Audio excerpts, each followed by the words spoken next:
Not Vietnam. I think it was in your younger days. One or the other. It was either maybe World War II or Korea. So I ran the plane. I know There were the I bet you the story you're trying to think about is what. You can shut that off because I want to see it review.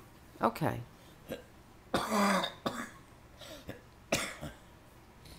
This was in Italy, World War II. We weren't being shot at. That was the time I went up.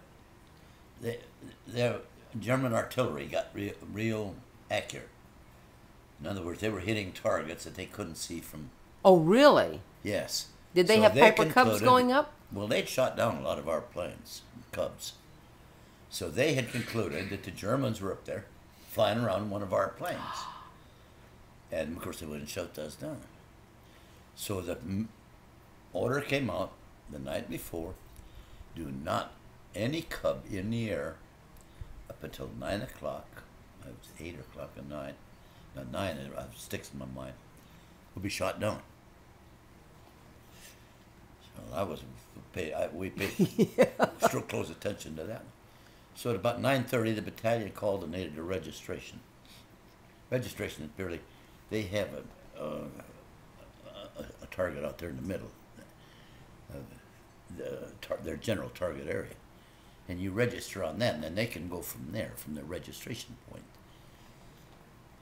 I won't go into, that's kind of technical, I won't go into that, but that's, when they call and ask for registration, they want to be sure they're in on that target accurately.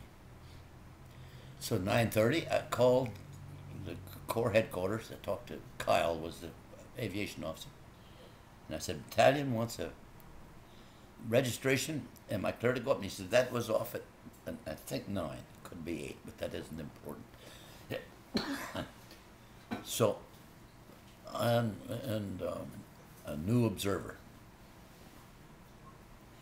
We were they were holding a casino at that time. We hadn't taken casino.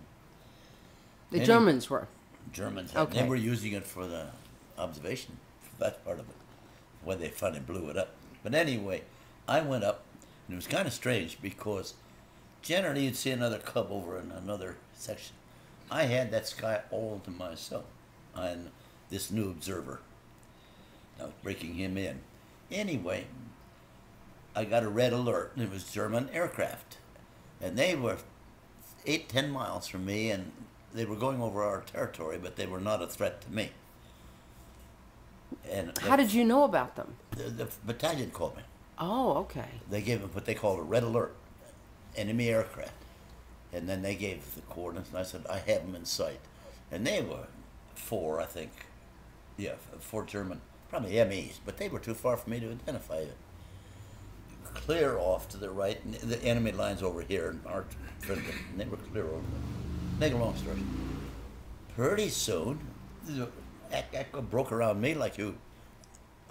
I could almost walk on it. I'm, what the hell? And so, only evasive. You can't climb on that thing. It's slow. Straight down, all power off.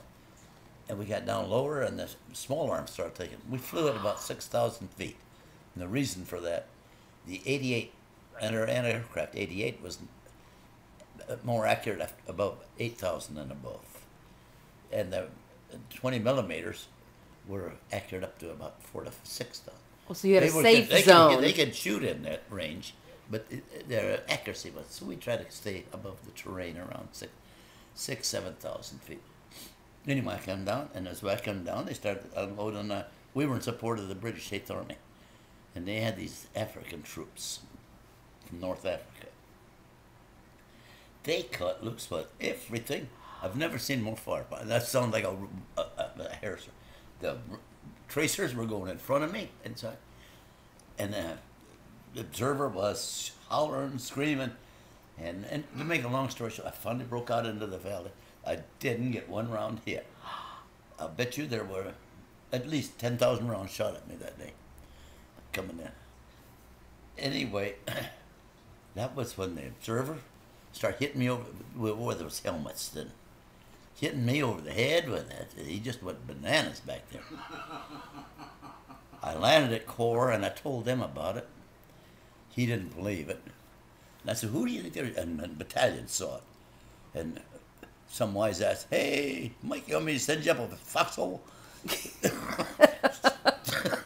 I had words for him. Anyway, the observer, when I finally went back from the Corps to Corps headquarters to ours, was only about 5 miles over there. That was his first and last trip, huh? That was his last one. They evacuated him. Really? He did first lieutenant. That was his second mission with me in there. But he beat me over the head with his helmet.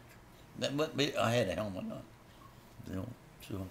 Beating me, just like I was shooting at him. I was trying my damnedest to get out of that area. I didn't need anybody beating on me. But anyway, now that may have been the story that you thought about. No, but I hadn't heard that one either. Albert used to tell everyone about that. He saw me coming in. He heard all the firing. And he saw him shooting at me. I didn't know that till I got back and landed at the field. That is amazing. I Albert swear, what I was Albert- thinking of was